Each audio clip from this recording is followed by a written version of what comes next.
Hello everyone and welcome back to the channel. As many of you will know, I've got a bit of a hyperfixation on Satanism. In fact, I've got an entire channel dedicated to the topic. There's a lot of false information out there about Satanism. Anyone who's been in the Satanic community for any amount of time and who has spoken to actual Satanists will know most Satanists are pretty much just normal people. We pay taxes, we have families, we have all the same struggles as a normal person would.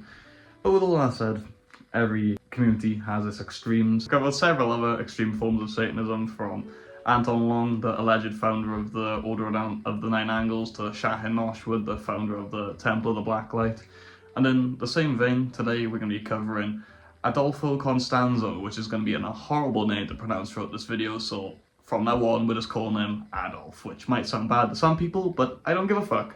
Anyway, moving on. Adolf was the founder of a satanic drug cartel, which I'm being completely serious when I'm saying this, a satanic drug cartel called the Narco Satanists. This cult, as I'm sure you can imagine, engaged in drug trafficking, abduction, and the hallmark of any criminal satanic group, human sacrifice. If this all sounds good to you, not good, but good to listen to, then sit back, relax, and let's get into it. Before we get into any of that, check out the Little Book of Satanism, available on Amazon in paperback, hardback, and Kindle edition. And if you want these videos earlier than everyone else and you want a shout out at the start of every video, we don't have one for today, but eventually we will, Allah willing. You can go down to the link in the description and grab a Patreon membership. Any memberships above silver, I think it's silver anyway, you're gonna have to go check that. Get a shout out in every video. So if that all sounds good to you, then sit back, relax, and let's get into it. Born in Miami, Florida in 1962, Adolf was the son of Delia Gonzalez, which, for the same reason as Adolf, we are just going to be calling Delia for the rest of the video. Delia was a Cuban immigrant who had Adolf at just 15 years old. Delia's life was far from stable. She eventually had 3 children, each with a different father. Delia moved to San Juan, Puerto Rico, where she eventually remarried. Despite the chaos, she made sure Adolf was baptized Catholic. He even served as an altar boy in the Catholic Church. Delia would take Adolf on trips to Haiti, where he was eventually exposed to practices such as voodoo. In 1972, the family returned to Miami not long after Adolf's stepfather died, leaving them with very little money and very little stability.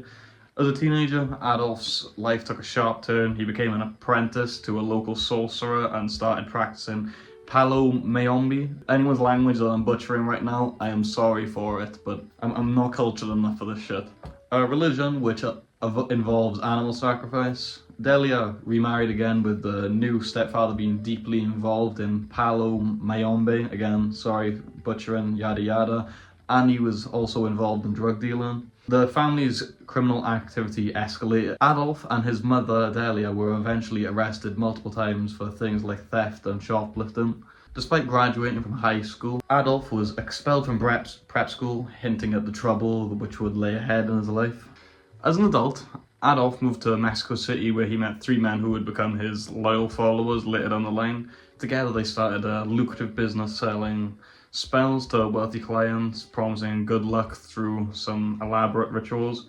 Although these weren't your average satanic rituals, most of these rituals actually included sacrifices of animals, including things like goats, chickens, and even lion cubs. I can't believe I'm saying this, but even lion cubs. Many of their clients were rich drug dealers and hitmen who were drawn to the elaborate violence of Adolf's rituals. The cult's reputation grew, attracting not just criminals but also high-ranking policemen, and these connections eventually introduced Adolf to some of Mexico's high-ranking drug cartels. Adolf's cult soon became associated with the notorious Gulf cartel, but his obsession with power didn't just stop at things like human sacrifice. He began raiding graveyards for human bones in which to use in his Naganga. I'm not sure how to pronounce this word, but it's on screen and I'll show a picture of the thing we're talking about. He put like dead cats and bones and shit in it. If it's not on screen, I couldn't find a picture, but I'm pretty sure I will. So if it is, it is. If it isn't, it isn't. This like cauldron thing was said to hold power, which they could, if they put things into it, it would holds spiritual power, or some. I haven't really come across this before, but that's apparently the concept behind this thing. Human sacrifices weren't enough for the cult, so they eventually moved on to live human sacrifices instead of just raiding graveyards. This jump in belief led to, as I'm sure you can imagine, some pretty depraved outcomes. Over 20 victims of the cult were found across Mexico City in various states. This violence eventually escalated until Adolfo set his sights on an American transfer student, believing that the brain of this foreigner apparently would bring him a greater level of power than the locals he was sacrificing. This unfortunate obsession with this one American student eventually actually led to the infamous 1989 murder of Mark Kilroy, a pre-med student from the United States which was abducted in Mexico City by the cult. Now we move on to the fun part, ladies and gentlemen. We get to talk about the murders that this cult carried out. Adolfo believed his magic was the secret behind the cartel's success and demanded to become a full business partner with the powerful, again, I'm sorry if I'm butchering this, but Calzada family, I think that's how you pronounce this. When the Calzada family refused, 7 family members disappeared, their bodies later being found horribly mutilated, missing things like fingers, brains, eyes, ears, and one of them was actually missing an entire spine. After this, Adolfo allied himself with the Hernandez brothers, another cartel family, and began a relationship with Sarah Aldret. I'm sorry, anyone who speaks Spanish, because I'm fucking all these names up, but Sarah Aldret, who became a high-ranking priestess and second-in-command to his cult. While Adolf shipped marijuana across the border, Aldret supervised the cult's increasingly violent rituals at home in Mexico City. In 1988, Adolf moved his operations to Rancho Santa Elena, again, sorry, butchering, yada yada yada, a remote house in the desert. Here the cult carried out even more sadistic murders, sometimes targeting strangers and even rival drug dealers. The ranch also served as a storage site for large shipments of cocaine and marijuana. On the 13th of March 1989, Adolf's henchmen abducted Mark Kilroy outside a Mexican bar and brought him to the said ranch. Kilroy was held for about 12 hours before Adolf killed him with a machete, believing that his brain would, again, empower the cult's rituals. The disappearance of the American citizen sparked outrage and intense pressure from the US and Mexican authorities towards the cult. Police quickly arrested several cult members, including 2 of the Hernandez brothers. Their investigation led them to the ranch, where they discovered Adolf's Naganga, again, sorry for pronouncing this, filled with grisly items, including, again, the aforementioned dead cat and a human brain. 15 mutilated bodies were unearthed at this site, one of them belonging to Mark Kilroy. Officers revealed that Kilroy was killed when he tried to escape due to a fatal machete blow to the back of the neck. The horror of these discoveries shocked both nations and brought Adolf's reign of terror to almost a complete end. But Adolf wasn't actually arrested at the ranch, so what happened to Adolf? After the ranch was raided, he actually fled to Mexico City with 4 of his followers.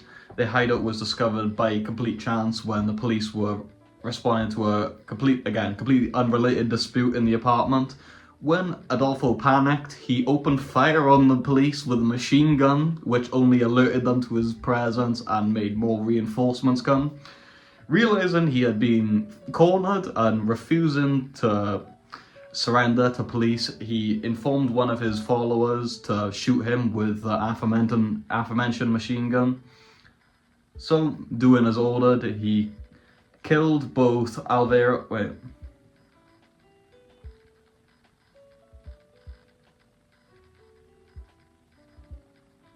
So, handing the gun to the aforementioned follower, he killed Adolf and an assailant called Martin Quintana. By the time police had gotten into the apartment, Adolf and Quintana were both dead, De Leon and Sarah Aldret being immediately arrested.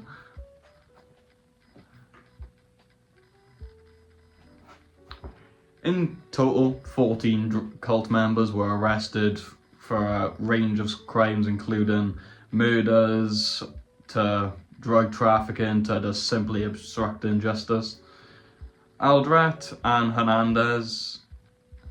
Aldret and the two Hernandez brothers.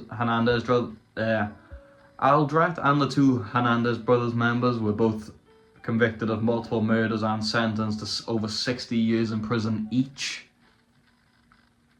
De Leon was charged with a 30-year sentence, and if Aldret is ever released, American authorities intend to prosecute her for the murder of Mark Kilroy. But with that, that's basically the end of today's video. If you enjoyed the video, drop a like, drop a sub, all that good shit. Again, if you're interested in any of this I'm saying, if you want to get into Satanism, into the study of Satanism, or anything to do with Satanism, I'd highly recommend my book, The Little Book of Satanism, available on Amazon, paperback, hardback, and Kindle edition, but with all my self-plug-in and horrible cult information out the way. I'll see you in the next one, and Hail Satan.